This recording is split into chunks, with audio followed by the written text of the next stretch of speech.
Here is your latest African news bulletin. Libya. Muammar Gaddafi's son Saif al-Islam set to run for president.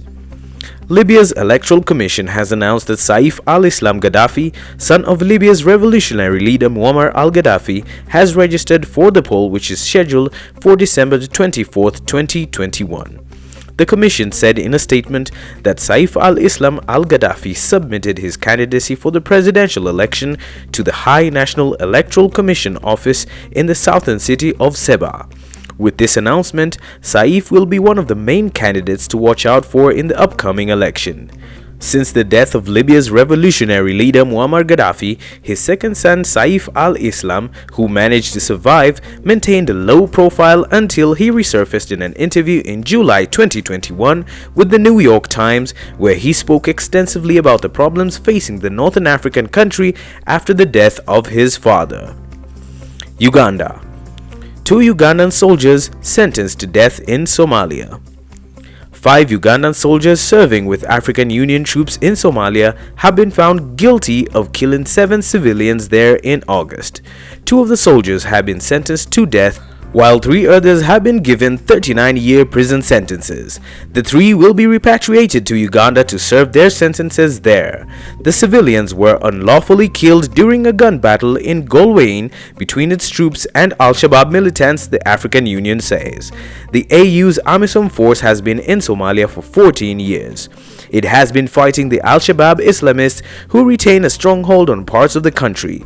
Almost a third of AMISOM's 20,000 troops are from Uganda, making it the biggest national contingent.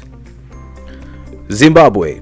Zimbabweans continue to take South Africa to court over permanent residence. More than 200,000 Zimbabweans have lodged an application at the Gauteng High Court to be granted permanent residency in South Africa. These Zimbabweans have lived in the country for over 10 years. Simba Chitando, who is one of the lawyers representing the group, said the delay is now threatening not only jobs but livelihoods. He said the South African government has deemed it appropriate to grant permanent residency to other nationals such as Germans and Britons, but not to Zimbabweans. The fate of thousands of Zimbabweans will not be known until the Zimbabwe exemption permits expire in December of this year. DRC Congo. Thousands demand depoliticization of the Electoral Commission.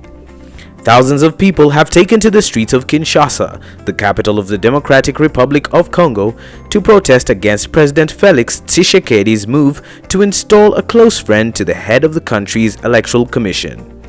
Tshisekedi's move last month came despite the objection of the political opposition and the influential Catholic and Protestant religious leaders.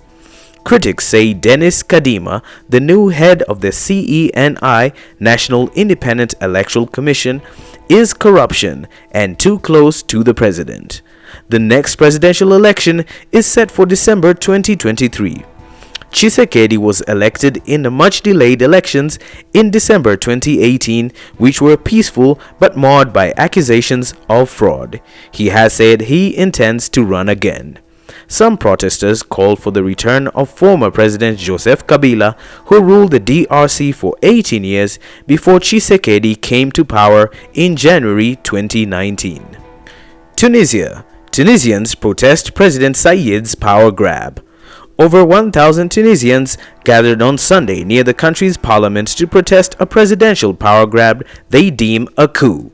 It was the latest rally opposing President Kais Saied's July 25 decision to sack the government, suspend parliament, and seize an array of powers, citing an imminent threat to the country, birthplace of the Arab Spring uprisings against autocracy. Protesters shouted, "The people want to bring down the coup d'etat," and branded the president an agent of colonialism. Some carried signs reading "No to the intimidation of the media" and demanding an independent judicial authority. Africa-wide. AU envoy warns Ethiopia talks won't succeed without ceasefire. The Ethiopian Union's special envoy for the Horn of Africa, Olusegun Obasanjo, remains hopeful that dialogue can end Ethiopia's year-long war, but warned in a statement released on Sunday that such talks cannot deliver without an immediate ceasefire. The former Nigerian president is leading an international push to end a conflict that has cost thousands of lives and displaced 2 million people, as fears of a rebel march on Ethiopia's capital Addis Ababa prompt a flurry of diplomatic activity. Meanwhile, Kenya's President Uhuru Kenyatta, who has also participated in regional mediation efforts, landed in Ethiopia on a surprise one-day visit Sunday, with Abiy posting photos of the pair on Twitter.